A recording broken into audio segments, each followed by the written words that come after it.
And the king summoned, and they assembled before him all the elders of Judah and Jerusalem. And the king went up to the house of the Lord. All the people of Judah and all the inhabitants of Jerusalem were with him.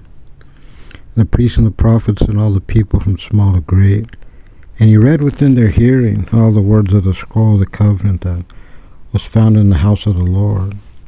The king stood on his place and enacted the covenant before the Lord, to follow the Lord and to observe his commandments and his testimonies and his statutes with all their heart and soul, to fulfill the words of the covenant which are written in this scroll. All the people were steadfast in their acceptance of the covenant, and the king commanded Hilkiah the high priest and the priests of the sacred rank, and the guards of the threshold, to take out of the temple of the Lord all the utensils that were made for the Baal, for the Asherah, and for the entire host of the heaven, and he burnt them outside Jerusalem in the plains of Kidron, and they carried their ashes to Bethel. And he abolished the pagan priests whom the king of Judah had appointed, and who had burned incense on the high places in the cities of Judah, and the environs of Jerusalem, and those who burnt incense to the Baal, to the sun, to the moon, and to the constellations, to all the hosts of heaven.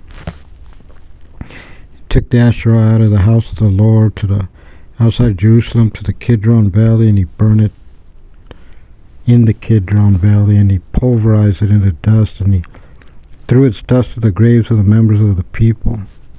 And he demolished the houses devoted to pagan worship that were in the house of the Lord, where the women weave enclosures for the Asherah.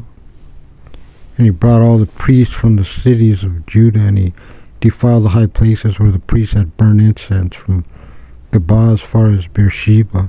And he demolished the high places near the gates, the one that was at the entrance of the gate of Joshua, mayor of the city, which is on the person's left, and the gate of the city. However, the priests of the high places would not go up to the Lord's altar in Jerusalem, but they would eat unleavened cakes among their brethren.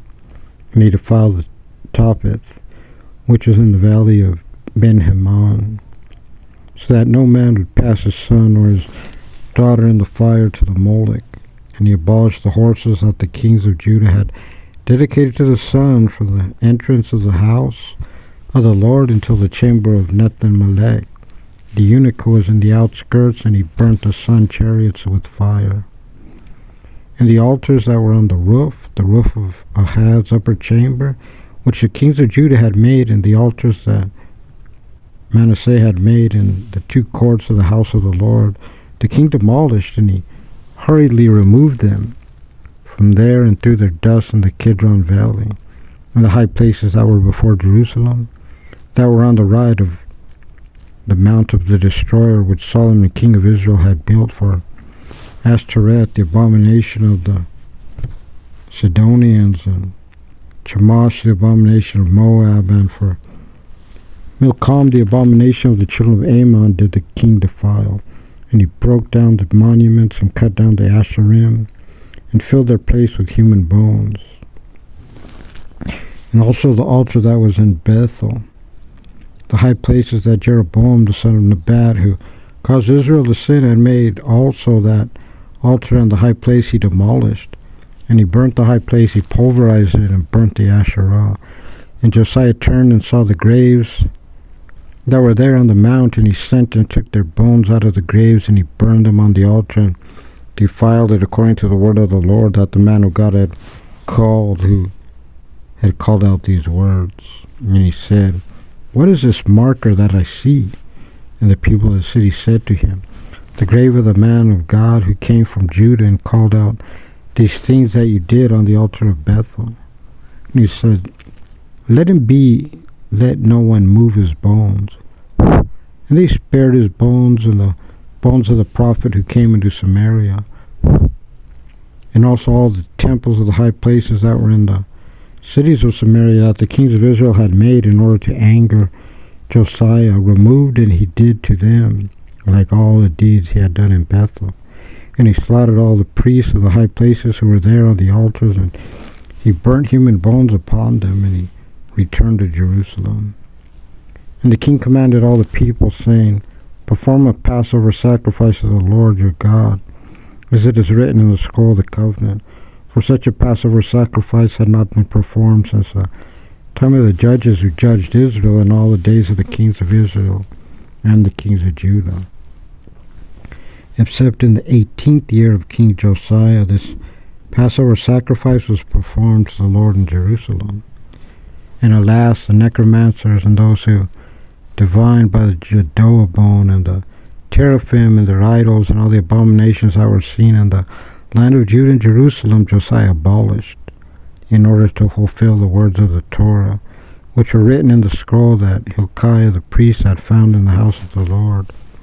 Now before him there was no king like him, who returned to the Lord with all his heart and with all his soul and with all his possessions, according to the entire Torah of Moses.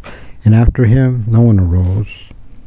Nevertheless, the Lord did not turn back from his great wrath, for his wrath was kindled against Judah, because of all the provocations that Manasseh had provoked him. The Lord said, I will remove Judah too from before me, as I have removed Israel, and I will reject the city which I have chosen, Jerusalem, and the temple concerning which I said, my name shall be there. The rest of the events of Josiah and all that he did are written in the book of the Chronicles of the kings of Judah in his days. Pharaoh Necho went up against the king of Assyria by the Euphrates River, and King Josiah went toward him and killed him in Megiddo, and he saw him. And his servants transported him dead from Megiddo, and they brought him to Jerusalem and buried him in his grave. The people of the Lord took Jehoahaz, the son of Josiah, and anointed him and made him king instead of his father.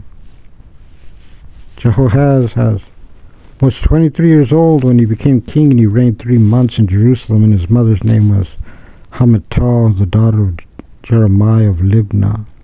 And he did what was evil in the eyes of the Lord, like all that his forefathers had done. And Pharaoh Necho imprisoned him in Riblah in the land of Hamath to prevent him from reigning in Jerusalem, and he imposed a fine on the land consisting of 100 talents of silver and a talent of gold. And Pharaoh Necho crowned Eliakim, the son of Josiah, instead of his father Josiah, and he changed his name to Jehoiakim, and he took Jehoahaz, and he came to Egypt and died there. Jehoiakim gave his silver and gold to Pharaoh, but he assembled the land. But he assessed the land to give the silver according to Pharaoh's orders, each one according to his assessment. He exacted the silver and gold from the people of the land to give to Pharaoh Necho. Jehoiakim was 25 years old when he became king, and he reigned 11 years. And Jerusalem, and his mother's name was Zebudah, the daughter of Pedaiah of Rumah, and he did what was evil in the eyes of the Lord, like all that his forefathers had done.